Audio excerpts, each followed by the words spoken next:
helping women navigate hard things, rewrite old stories, and rise with grace. She once worked in a maximum security system, prison, and later walked the Portuguese Camino solo. And somewhere in between, she became a silver lining expert. I like that term. She believes significance isn't something you earn. It's something you remember. With that, welcome Jen Grant.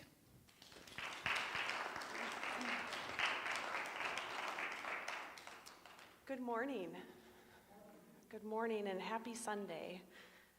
I'm so honored and grateful to be with you today. How many of you have been in Lake Harriet Spiritual Community this month? How many of you have been here for one of the other Sunday programs? Okay, a handful of you, good. So what you might know, and if you're brand new to us, Lake Harriet always picks a theme for the month. And so what I love about this idea is that you get to show up on any given Sunday within that month knowing the theme, or maybe you don't know it, but we know it. You know the theme, but then it's a different take on that theme each time. So if you've been here during September, you might have heard a take on love as medicine. I'm going to share with you today my take on love as medicine, and I've decided to come at it from a perspective of both figuratively. So what does love as medicine look like figuratively? So meaning, how does it impact our choices, maybe our courage, our relationships? How does it impact how we show up in the world? And then also literally. Now, here's the caveat. I will preface to you that I am not a doctor. So there's my no medical advice, fill in the blank, all the things. But I will share a little bit from the literal side, how can love be medicine? Because science is now thankfully catching up with spirituality. So it's fun to witness how love can really have a big impact on us in a variety of ways. So I'm going to share with you those perspectives, and I'm going to invite you to lean in a little bit. We're going to do a meditation together so that you can feel some of that. My intention for you during your time together is that you walk out of here feeling more centered, more grounded, more in love with yourself, in love with each other, and in love with life. And I think the way, Tina, that you opened it in sharing, as we close our phones down and we listen to the screen go up, and how in the moment, the witnessing and being present of things shutting down so we can go within. And I believe ultimately the biggest opportunity we have is to do that on a daily basis. Come into a space where we can close out the things around us so that we can shut down and go within. How many of you in this room, anyone in this room familiar with Dr. Joe Dispenza? Handful of you, most of you, yes. I love it when I show up and I know I'm in the right room, which means that any number of you could probably be in this space, and I'm going to tell you that I'm probably not going to tell you something you haven't heard. It's likely that you know a lot of what I'm going to share with you. Sometimes when we show up in a space, it's not necessarily to learn something new. Sometimes when we show up in a space, it's to be reminded. And so I'm hoping that maybe I get to bless you by being a reminder to you. Not a teacher today, just a mirror. A mirror for something that you already know, that you get to hear in a different way, through story, through sharing, through... I'm not a doctor, so I'm not going to tell you the way Dr. Joe would, because I would screw that up. But I will take some of his terms and I will filter it through my human body, and I will explain it in a way that makes sense in my brain and body. And what about Marianne Williamson? How many of you in here are familiar with Marianne Williamson? So again, one of my favorite teachers. I'm going to read a little bit from her because she also speaks a lot on love, right? Her biggest take, if you're familiar with her work, it's all about, and I love this, I feel like it deserves a moment of its own. A miracle is a shift in perception from fear to love. And she doesn't say love as medicine, but to me, what a beautiful opportunity to bring in another form of medicine.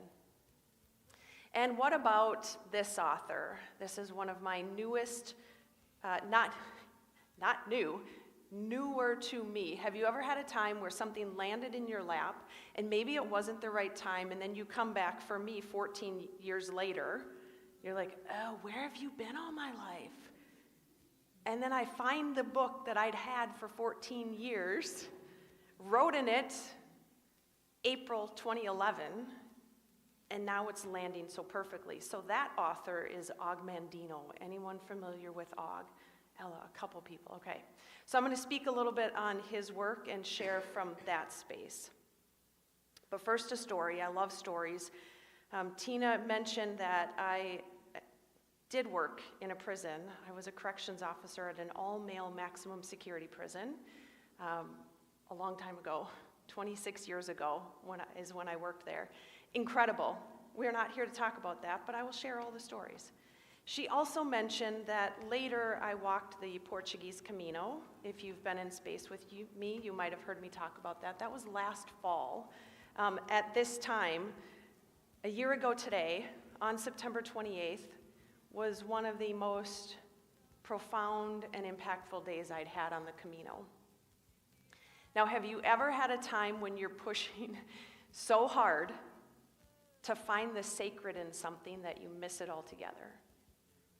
You're like, this is going to be so amazing. And you're pushing and you're forcing and you're leaning in, wanting that sacredness to happen, only for it to feel like it just falls between your fingertips. Well, that happened to me a year ago today while I was on the Portuguese Camino. If you're not familiar with the Camino, look it up. I'll tell all the stories, but a quick condensed version. Many years ago, St. James the Apostle was said to be bringing the gospel, bringing the mission to a variety of areas all over, right? But part of where he spoke and where he preached was in this region, the northwest, kind of northwest and west area in Spain particularly, what is now known as the region of Galicia. And it's a beautiful region. It's like nothing I can describe to you in words. It's one of those, have you ever had a time where people say, you can't just read about Machu Picchu? Like, we can read all we want, but you don't know Machu Picchu unless you go. I feel that way about kind of this region, Galicia. And I even feel that way about some quotes. Like, there's a great quote by someone who I love quite a bit. His name is Ralph Waldo Emerson. Maybe you've heard of him. One of my favorite quotes he says is that it's not about the destination, it's about the journey. It's not about the destination, it's about the journey. And that's another one of those things where I believe we have to live that quote to know it and experience it. Much like Machu Picchu, we have to live it to know it in order to experience it. Much like this area in the western-ish area of Spain, Galicia, you have to live it to really experience it.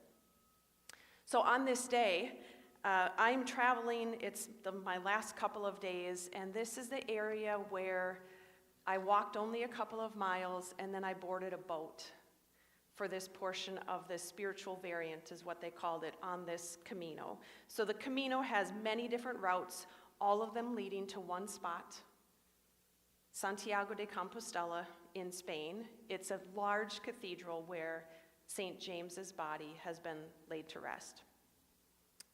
This area specifically, on the boat, on the river, is where his body was taken as it went to be laid to rest, which is why I selected this route.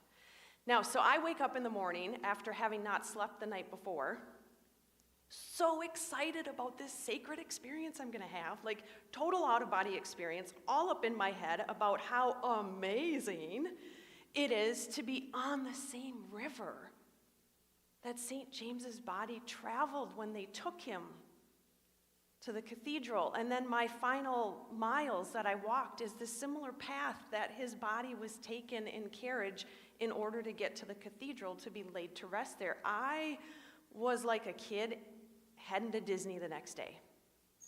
So I know this sacred experience is coming. I know there's this amazing opportunity, and I'm going to be spiritually moved.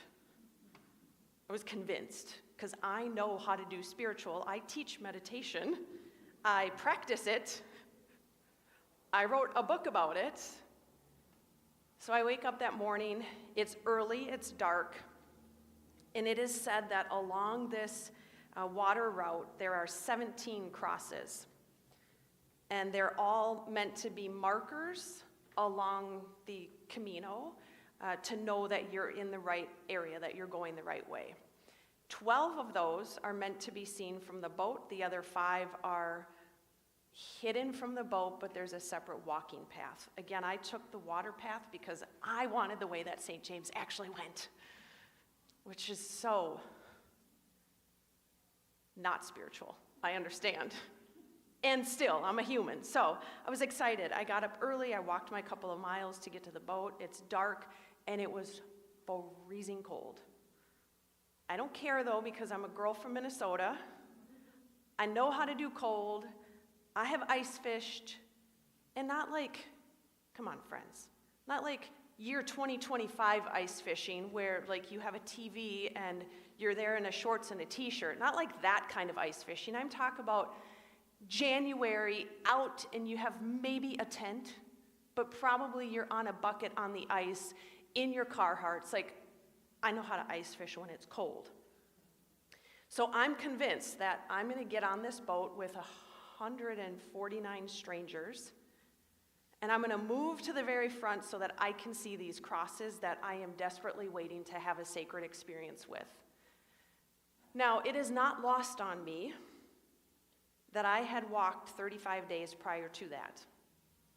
I had walked over 450 miles to get to that point. It was a solo journey. It's not lost on me that it's not a very sacred moment. That is not lost on me. And still, so I get to the boat. We all have to be inside first so that we can hear all of the announcements and the logistics, all the things, and then as soon as they excuse us, I decide to take myself out to the front of the boat. It's freezing cold, now it's raining, and the boat is doing this, so it's a little bit of splashing. And I hunker down on my knees in the front to try and get shielded just a little bit to make sure that I can see, because there are 12 crosses waiting for my eyes to witness them. I didn't realize that the first cross would take 40 minutes to show up. So I'm sitting there on my knees, freezing cold, trying to keep my hands warm every moment that I could, and my phone is in my pocket. I'm grabbing photos and stuffing it back because the rain, it was a whole thing, right? And I'm sitting there on my knees, and the first cross shows up.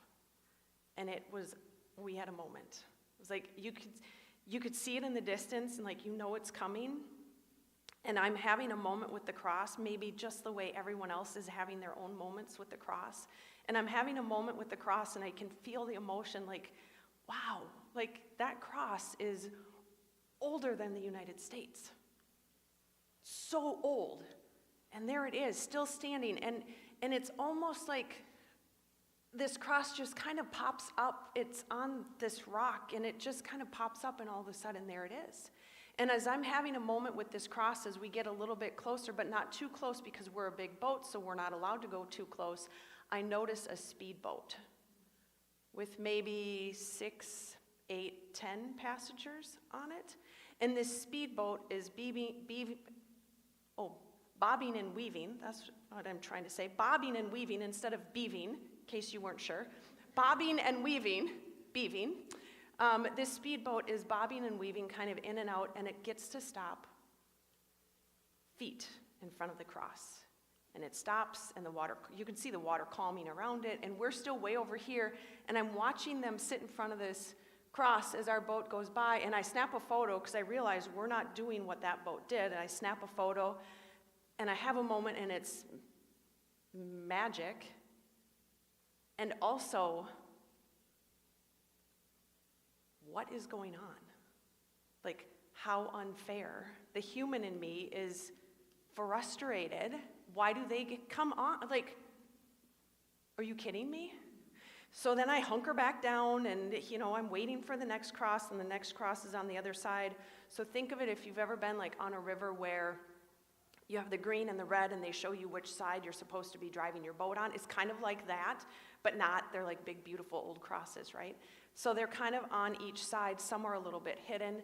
So the first cross is on the right side, the second cross is on the left side, and that same darn boat. I watch them bobbing and weaving forward, and they stop in front of that, and they get to take their perfect photos, and I'm still like, Jen, you practice spirituality, have your own moment with don't worry about them, you're in this boat, right? So I'm doing all the things, I'm having the notice what you're noticing, as Mary Morrissey says. Notice what you're noticing. Mary, I am noticing. I am noticing how annoyed I am, while also, wow, but look at that cross. Because I don't know if you figured this out yet, friends, but we live in a dualistic reality.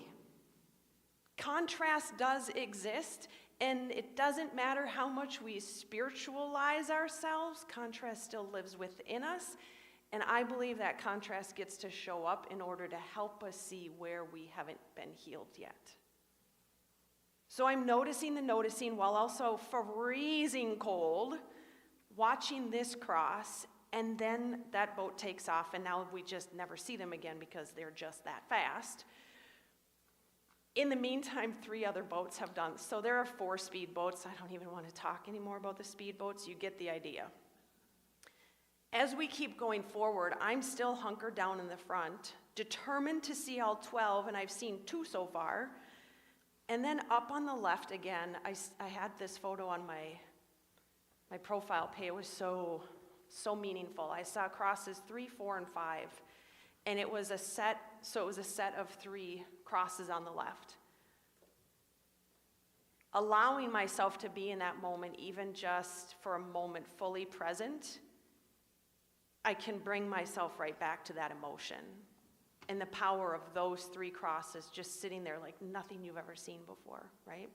So I see crosses 3, 4, 5, and then I see cross 6, and by the time cross 6 came, I could no longer take photos, and I thought, I'm out.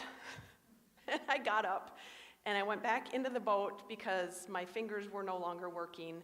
My knees barely worked when I got up to walk my frozen body back in, and I sat down. I found a young family who they had come over from the Netherlands in order to walk the Camino as a family together, a mother, father, and their 2 teenage children.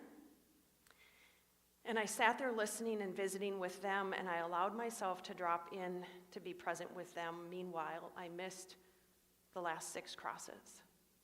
And so again, I'm having this dualistic experience of their story, and they're so engaged with me, and they're so present and kind, and it's so fun to witness this family on this journey together, and they specifically picked this route, but they're not even looking at the crosses.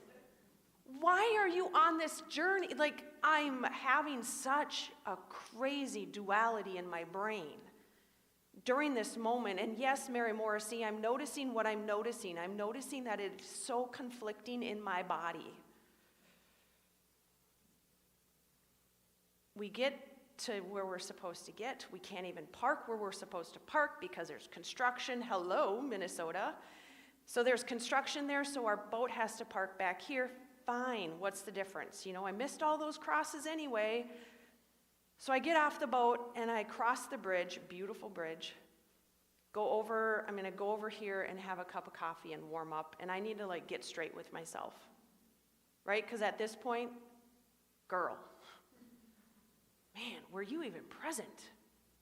Yes, and I'm also noticing, right? I'm also noticing. So I'm sitting in that coffee shop, and a whole gaggle of pilgrims walk in at that point, and they're loud and boisterous, and they're talking about the boat and how all these things, and I'm still noticing what I'm noticing. And right now, I just know that I need to pull myself away, right? So I'm having my coffee. I'm just gonna lean in and trust this experience.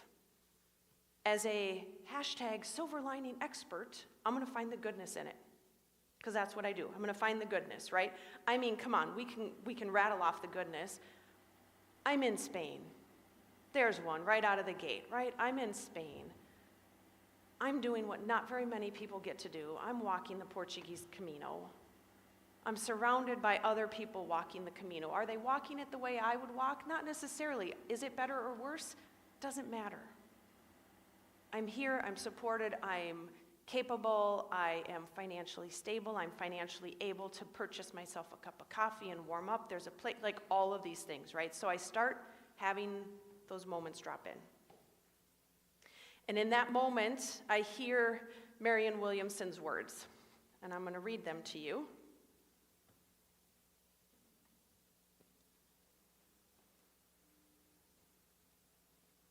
My favorite book of all time, Return to Love by Marianne Williamson.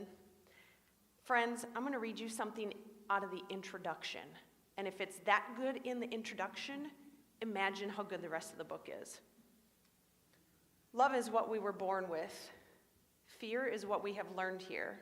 The spiritual journey is the relinquishment or unlearning of fear and the acceptance of love back into our hearts. It's our ultimate reality and our purpose on earth, to be consciously aware of it, to experience love in ourselves and others is the meaning of life. Love isn't material, it's energy. It's the feeling in a room. This room, do you feel it in this room? It's the feeling in a room, a situation, a person.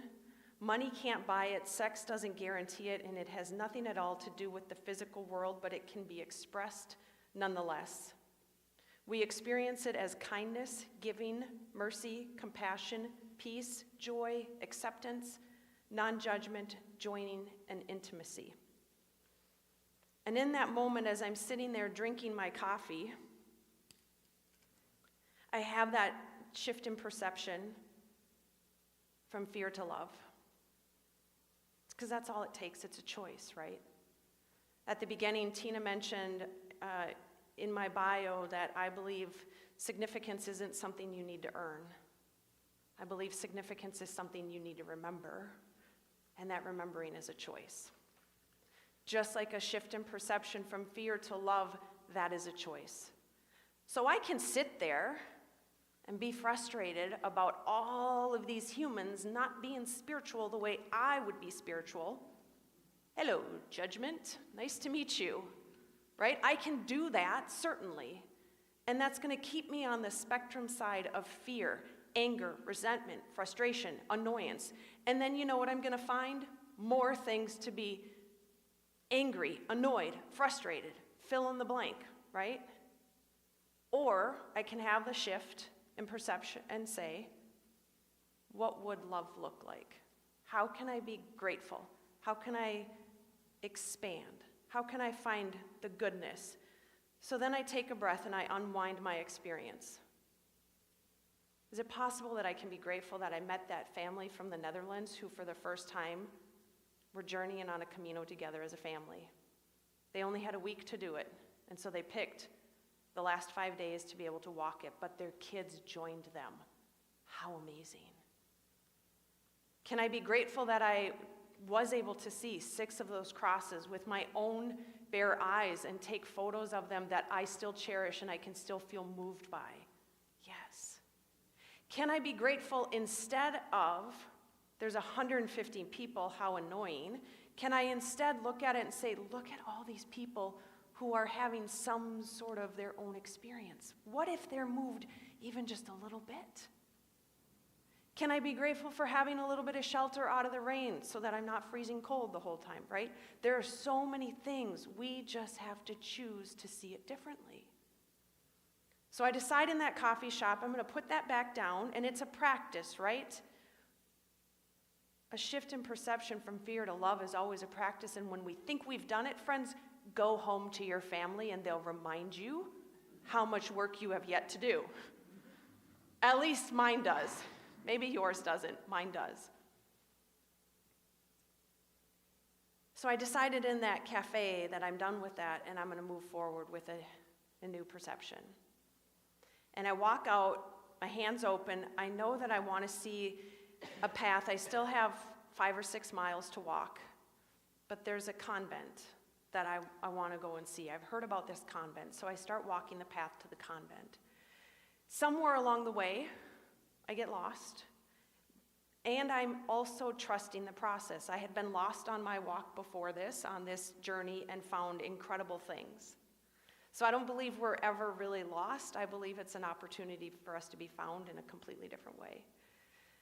So I get lost on my walk, not having any idea where I'm going, and I come up this hill that is taking all the things, but I had practiced. So my body is capable, she's doing exactly what she needs to do, and I come up around the corner, and oh my gosh. Have you ever had a moment where you come around a corner, you're outside, you're in nature, and you can see, like, the sun had come out, so the rain had set aside, so it's after the rain, right? And when the sun comes out after a rain, it almost has that, like, glistening effect. Do you know what I'm talking about? I come up around the corner, and there's this giant, beautiful tree. I would think it's an oak tree, but I really don't know. Does Spain have oak trees? I don't know. But that's kind of, if I'm giving you an image, there's a giant, what appears to be an oak tree. The sun is kind of shining down through it, and it's shining down on top of this beautiful cross. And in front of the cross is a statue of St. James, the Apostle. And I stand there with my mouth wide open as I'm processing what I'm looking at on the lost path to the convent. I'm processing this, and no one is around. There are no pilgrims, there are no tourists, there are no locals. It is me, the sun, the cross, and St. James. And I walk over to it, and I read the inscription, and the inscription tells me that it is one of the last known places that St. James preached in 40 AD in the Iberian Peninsula, I believe is what it's called. And I sat there looking at that going, wow. Is it possible that we get so tied to the to-do list about what something is supposed to look like that we miss the miracle? Had I not stopped and had a moment to shift from fear back to love, I don't think I would have seen that. Maybe I would have walked up there, or maybe I would have walked up half annoyed because this isn't the right way, clearly. And then you turn around. But when we shift how we're feeling on the inside, when we lean into love, when we lean into expansion and possibility and openness, we allow ourselves to be blessed and surprised by things that we could never imagine. I knew in the moment it was special. I didn't realize until later that afternoon, speaking with a local, that it was beyond special. The majority of pilgrims that walk the Camino never see that cross because it's not on the route. It's not on your literature that we read. It's not in the books that we pick up because it's off the beaten path. And so if we're looking at it from a love as medicine perspective, we talk about how love opens us up to opportunities, curiosities, expansions. It leans us into something totally different. How we show up is totally different, figuratively, right? How I show up when I'm allowing myself to come from a place of love is completely different than the person I be when I am not coming from a place of love. It's a difference of expansion versus contraction, right? If I take you through an exercise and I invite you to feel into what does fear feel like in your body? What does resentment feel like in your body? I can watch your shoulders hunch. I can watch you tighten up. Sometimes I can watch fingers turn to fists. But if I invite you to lean into love, I can watch your body change. And I can watch your fingers go from this to this. and we open our hands, we expand, we allow possibilities to come to us, and that's the miracle. And that's just one baby story, one long baby story, but one baby story to help us start understanding what that difference can bring. It can bring things that we never imagined. I'm going to read you a passage from Og Mandino. I love this book. This is one of those books that I've had for 14 years. I read the first part, and has anybody read Og Mandino's work? A couple of you, 3 of you, okay. This is a powerful, powerful practice. So I'm going to read a piece to you from the God Memorandum. There's a whole backstory, which I won't get into. I just want you to hear a few of these words. And then we'll talk about why that matters. So here's what I'm going to invite you to do. I want you to shake it off. Whatever it is for you, shake it off. Take a nice deep inhale and a full exhale. And I want you to let go of whatever you're thinking in this moment and just come land in the present. If you're comfortable enough with it, you can close your eyes as I read to you for just a couple minutes. Consider a painting by Rembrandt, or bronze by Degas, or a violin by Stradivarius, or a play by Shakespeare. They have great value for 2 reasons. Their creators were masters, and they are few in number. Yet there are more than one of each of those. On that reasoning alone, you are the most valuable treasure on the face of the earth.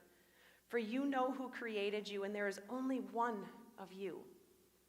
Never in all the 70 billion humans who've walked this planet since the beginning of time has there been anyone else exactly like you. Never until the end of time will there be another such as you. You have shown no knowledge or appreciation of your uniqueness. Yet you are the rarest thing in the world. From your Father in his moment of supreme love flowed countless seeds of love, more than 400 million in number. All of them, as they swam within your mother, gave up the ghost and died. All except one, you. You alone persevered within the loving warmth of your mother's body, searching for your other half, a single cell from your mother so small that more than 2 million would be necessary to fill an acorn shell. Yet despite impossible odds, in that vast ocean of darkness and disaster, you persevered, found that infinitesimal cell, joined with it, and began a new life, your life. You arrived, bringing with you, as does every child, the message that I was not yet discouraged of man. 2 cells now united in a miracle. 2 cells, each containing 23 chromosomes, and within each chromosome, hundreds of genes, which would govern every characteristic about you, from the color of your eyes, to the charm of your manner, to the size of your brain. With all the combinations at my command, beginning with that single sperm from your father's 400 million, through the hundreds of genes in each of the chromosomes from your mother and father, I could have created 300 trillion humans, each different from the other. But who did I bring forth? You, one of a kind, rarest of the rare, a priceless treasure, possessed of qualities in mind and speech and movement and appearance and actions as no other has ever lived, lives, or shall live. Why have you valued yourself in pennies when you are worth a king's ransom? Why did you listen to those who demeaned you, and far worse, why did you believe them? Take counsel. No longer hide your rarity in the dark. Bring it forth. Show the world. I love those words from the God Memorandum. And the first time I read them, I got very emotional. When you start to comprehend what it takes for us to be here, let alone for you to be seated in these seats, able to hear and process, like that's a whole other miracle in itself. You are a miracle. And yet, you don't think you're worthy of love? You don't think You're worthy of living a life that you truly desire? Again, significance isn't something we need to earn. Significance is something we need to remember because, hello, you're a miracle. You are rare. And yet we get so caught up in seeing and comparing what someone else is doing. Instead, I want us to celebrate. When I see you doing something amazing, I want to celebrate that you're doing something amazing. When I see that you've won an award or that you have fallen in love with yourself or that you woke up and realized, wow, I'm amazing too, I want to celebrate that. So how does a person, when they're starting to wake up and realize, oh my gosh, I am a miracle? And maybe this is exactly the message you came to hear today. Maybe you came this morning on Sunday, September 25th, just to be told you're a miracle. Maybe you've forgotten that, and I get to remind you. Maybe you get to take that with you and step out on those streets and lean in a different way.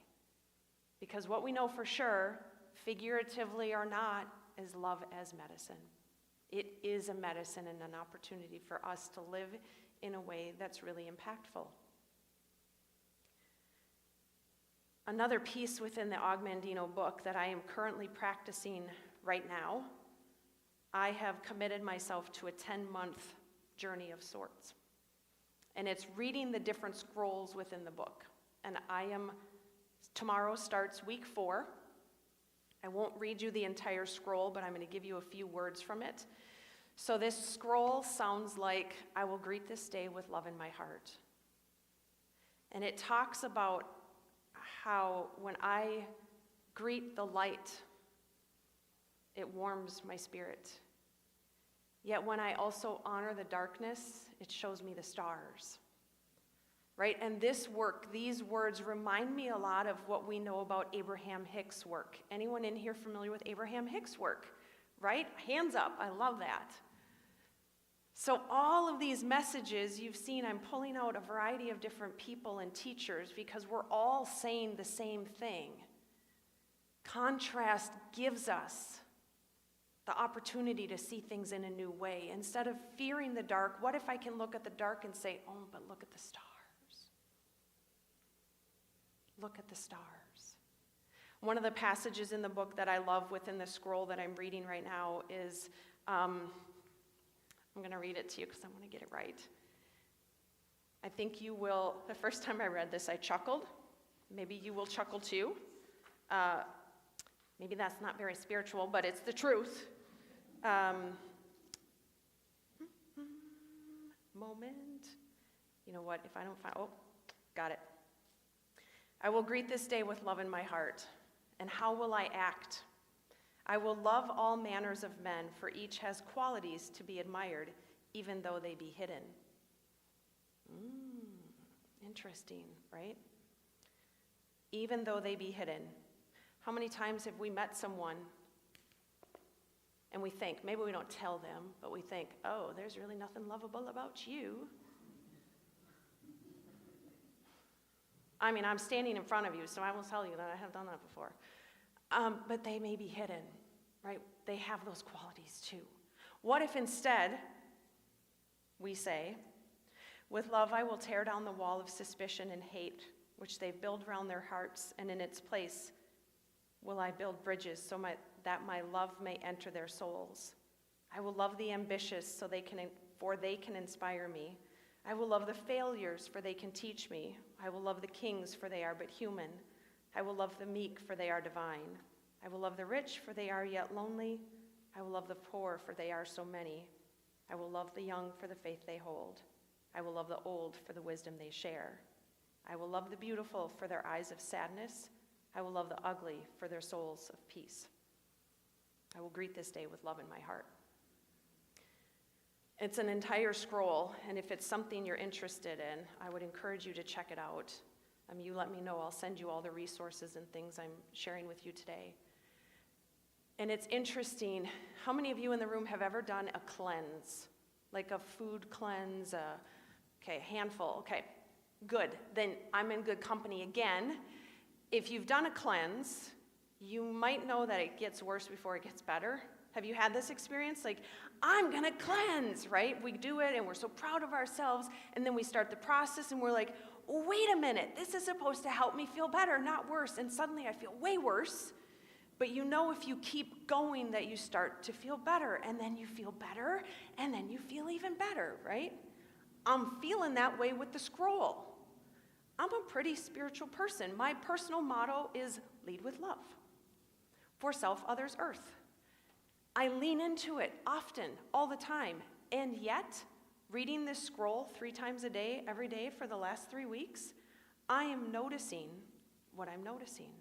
I'm noticing in the moment when someone has their gifts hidden, we'll say, I'm noticing when I'm noticing that, and instead going, oh, but what if I find something that I could love about them instead? And I'm witnessing the transformation happen. Friends, it's not necessarily about business, and yet is it a coincidence that I've had more requests for speaking engagements in the last 2 weeks than ever in my entire life? Because love is what? Energy. Love is energy. Quickly, let's talk about Joe Dispenza, Dr. Joe Dispenza. Again, this is the one where I preface to you, I'm not a doctor. If you are familiar with Gaia, G-A-I-A, there's a great series that Dr. Joe Dispenza is doing right now, and if you want me to tell you specifically, I will. I've been watching this series and leaning into it, and when we couple that with the piece I've read to you about you being a miracle, if Wayne Dyer talks about this, Wayne Dyer fans, one of my favorite teachers as well.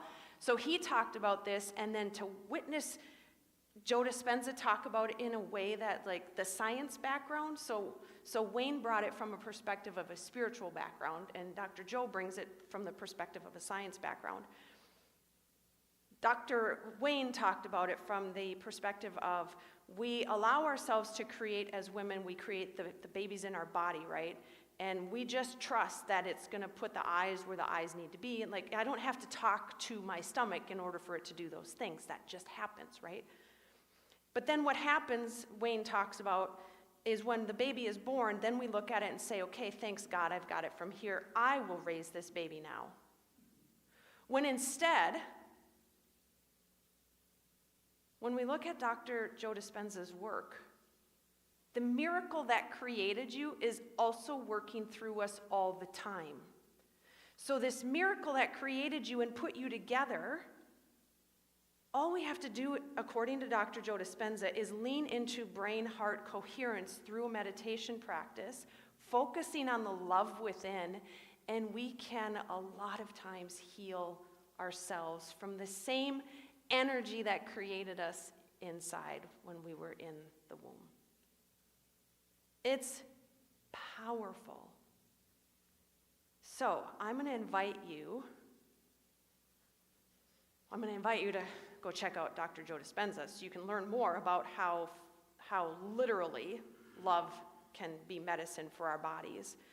But if you're open to it, I would like to take you through a short meditation.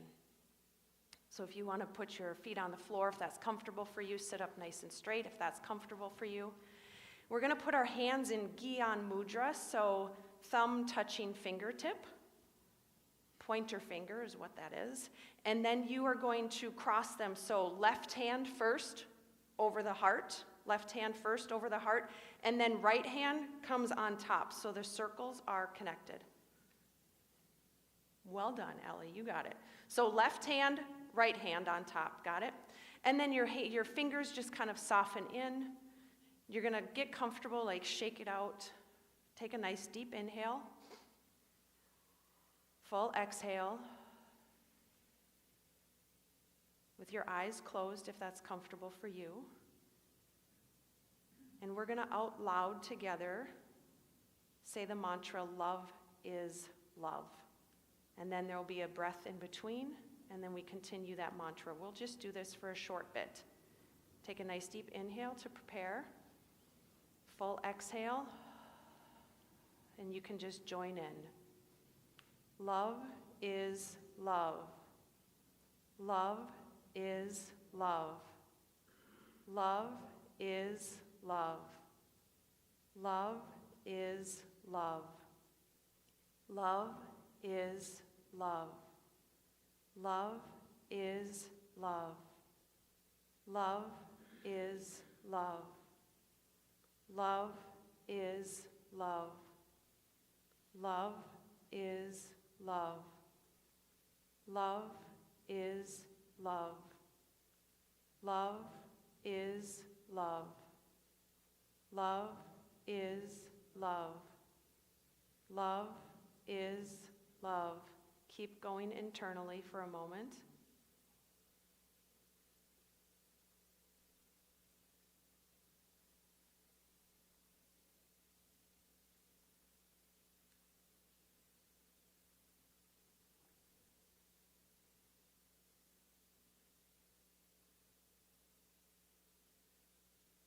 Take a nice deep inhale, keeping your eyes closed with an exhale. Keep your hands there for just a moment. And I want you to notice how you're feeling.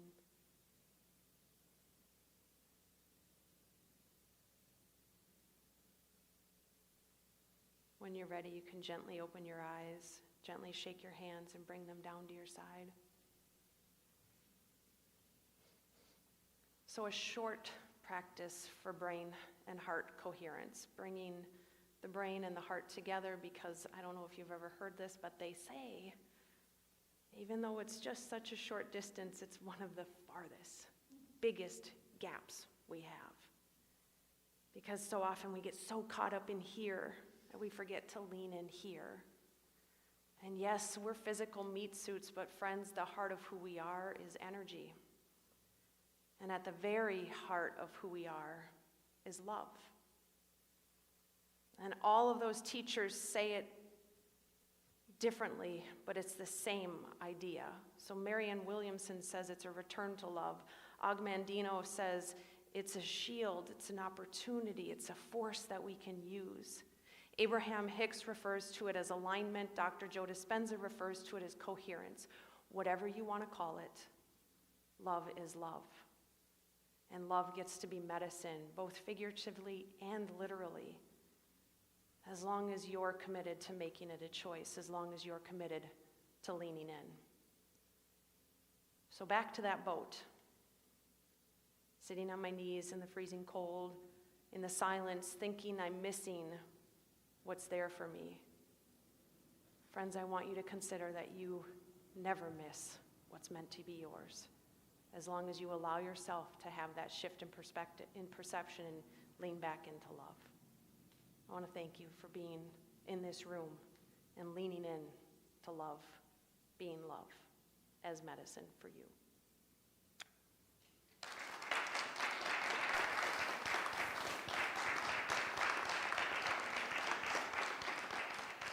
Thank you, Jen Grant. And she'll be doing our closing circle as well in just a minute. But now is time for our offering.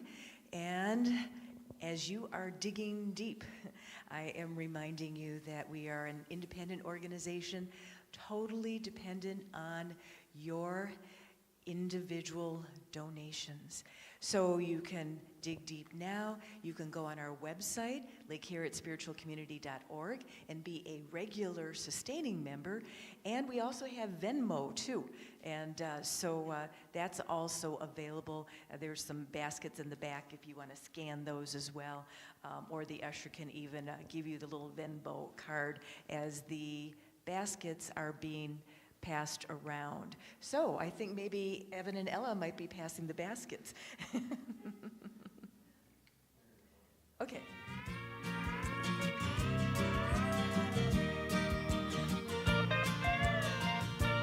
Give me love, give me love, give me peace on earth. Give me light, give me life, keep me free from birth. Give me hope, help me cope with this heavy load. Trying to touch and reach you with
tradition of blessing the green.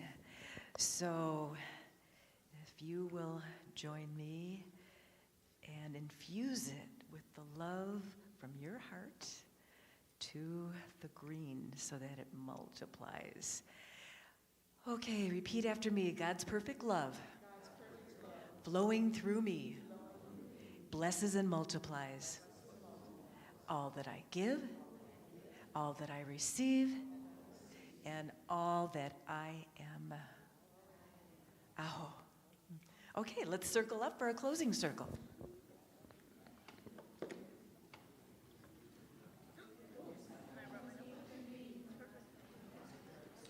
Of course, of course.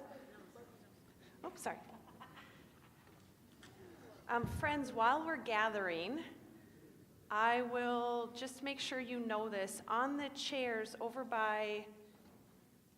there where I was seated, thank you for pointing, right there. I have a spreadsheet. You can put your name and email on that if you want a list of the resources I talked about today. I'm happy to send you the books, the resources, the documentaries, the Joe Dispenza, all the things. So put that over there, no pressure, it's up to you. So here's what I want you to think about as we're closing our time together today. First, it would be lost on me if I didn't have you take a peek around the room. Look at these beautiful people we get to be with this morning. And make sure you take a peek at Gary up there too. It's part of our journey in here. Thanks, Gary, we love you. And I want you to consider, in 2010, Tom Shadyac came out with a movie called I Am. If you haven't seen this, you might want to look at it. At the beginning of the movie, he asks the question, what's wrong with the world? I am. And at the end of the movie, he asks, what's right with the world? I am. So I want you to lean in. Which question do you want to be a part of? I don't know about you, but I'm going to choose, I want to be right with the world. And we get to do that with how we show up, choosing to shift our perception from fear to love every time we notice it. All right, so in love we say, woohoo, aho. Thank you, everyone. May you be blessed. Yeah, thank you.